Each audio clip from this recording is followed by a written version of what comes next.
Tuhan Allah kami yang di surga, yang kami panggil dalam Yesus Kristus saat ini pagi ini Bapa, kami mau mendengarkan firman-Mu.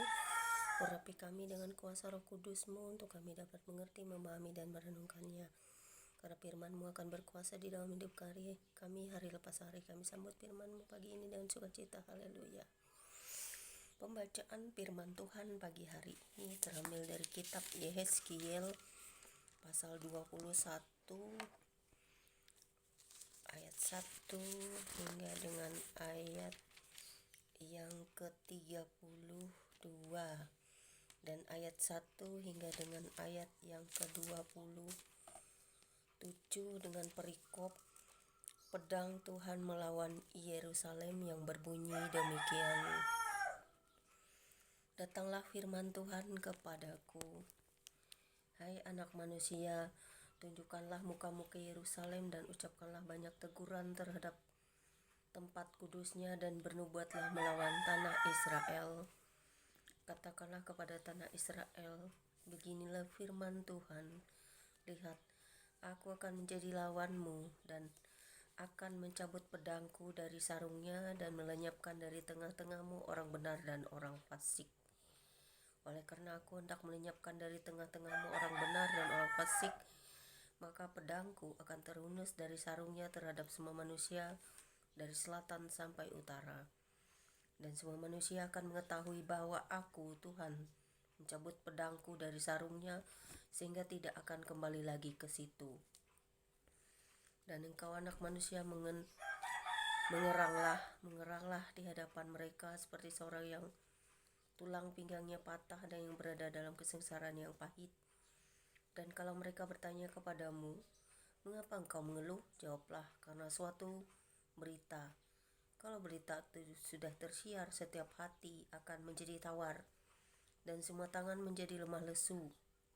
Segala semangat menghilang, dan semua orang terkencing ketakutan. Sungguh, pasti datang dan terjadi, demikianlah firman Tuhan Elohim.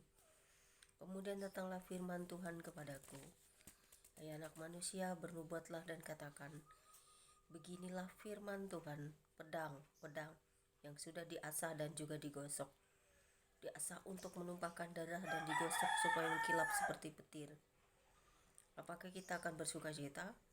Tongkat anakku menghina segala macam kayu. Pedang itu diberikan supaya digosok, supaya sedia dipergunakan. Pedang itu diasah dan digosok supaya diberikan ke tangan si pembunuh. Berserulah dan merataplah, hai anak manusia, sebab pedang itu ditujukan melawan umatku, ditujukan melawan semua pemimpin Israel. Mereka dan umatku sama-sama dibiarkan dimakan pedang. Oleh sebab itu tepuklah pinggangmu sebagai tanda perkabungan, sebab pencobaan datang dan tidak suatu pun yang dapat tahan. Demikianlah firman Tuhan Elohim. Dan engkau anak manusia, bernubuatlah dan tepuklah tanganmu, biarlah pedang itu menjadi 2 kali lipat, 3 kali lipat. Itu pedang pembunuh, pedang untuk pembunuhan besar-besaran yang berkeliling menghabiskan mereka, supaya hati mereka hancur dan yang jatuh berrebahan bertambah-tambah di tiap pintu gerbang mereka. Aku memerintahkan penumpahan darah dengan pedang itu. Aduh, pedang itu dibuat menyamai petir dan digosok untuk menumpahkan darah. Pancung yang di kanan dan kiri, kemana saja matamu menetap. Dan aku juga akan bertepuk tangan dan hatiku yang panas menjadi tenang kembali. Aku, Tuhan, yang mengatakannya. Lalu datanglah firman Tuhan kepadaku, hai engkau anak manusia, gambarlah 2 jalan yang akan dilalui oleh pedang Raja Babel. Keduanya mulai dari satu negeri. Buatlah sebuah papan penunjuk jalan pada awal jalan yang menuju ke masing-masing kota. Gambarlah dari jalan mana pedang itu datang melawan Raba, ibu kota Bani Amun, dan melawan Yehuda, yang bentengnya ada di Yerusalem. Sebab Raja Babel berdiri pada persimpangan jalan itu pada awal kedua jalan itu untuk melakukan tenungan. Ia mengocok tanah, meminta petunjuk dari terafim, dan menilik hati binatang. Ke dalam tangan kanannya terjatuh panah tanungan mengenai Yerusalem supaya diperdengarkannya suara orang yang membunuh dan menyerukan pekik pertempuran, supaya menyusun alat-alat pendobrak pintu gerbang dan menimbun tanah menjadi tembok pengepungan dan mendirikan benteng pengepungan. Tetapi bagi mereka itu adalah tenungan yang menipu, walaupun mereka mengangkat sumpah yang muluk-muluk, tetapi ia mengingat kesalahan mereka sehingga mereka ditangkap. Oleh sebab itu, beginilah firman Tuhan Elohim: oleh karena kamu membuat kesalahan,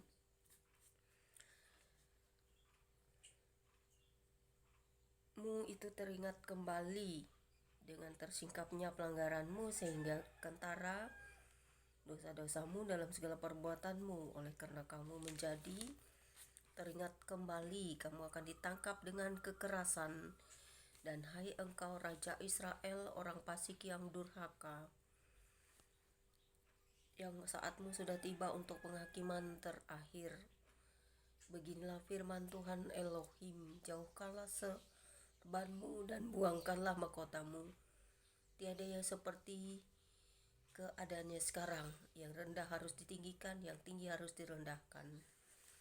Puing, puing, puing akan kujadikan dia. Ini pun tidak akan tetap sampai ia datang yang berhak atasnya, dan kepadanya akan kuberikan itu. Kemudian Yeskiel pasal 21 ayat 28 hingga dengan ayat yang ke-32 dengan perikop baru. Pedang Tuhan melawan Bani Amon yang berbunyi demikian. Dan engkau anak manusia, bernubuatlah dan katakan, beginilah firman Tuhan Elohim mengenai Bani Amon dan cercaan mereka. Katakanlah, pedang sudah tercabut untuk menumpahkan darah, digosok untuk memusnahkan, dan supaya mengkilap seperti petir. Sedang orang melihat penglihatan-penglihatan yang menipu bagimu dan memberi tenungan-tenungan bohong kepadamu, untuk diletakkan ke leher orang-orang fasik yang durhaka, yang saatnya sudah tiba untuk penghakiman terakhir. Kembalikanlah itu ke sarungnya di tempat penciptaanmu dan di negeri asalmu. Aku akan menghukum engkau. Aku akan mencurahkan geramku atasmu dan menyemburkan api murkaku kepadamu, dan menyerahkan engkau ke dalam tangan orang-orang dungu yang menimbulkan kemusnahan. Engkau akan menjadi makanan api, darahmu akan tertumpah di tengah-tengah tanah itu, dan engkau tidak akan diingat-ingat lagi, sebab aku Tuhan yang mengatakannya. Terima kasih Tuhan buat firman-Mu pagi ini, biarlah kami mengerti, memahami, dan merenungkannya. Biarlah firman-Mu akan menjadi perisai dan kekuatan bagi kami juga, untuk kami dapat memahaminya. Terpujilah Engkau Tuhan Allah Israel, Elohim yang agung, perkasa, dan mulia. Amin.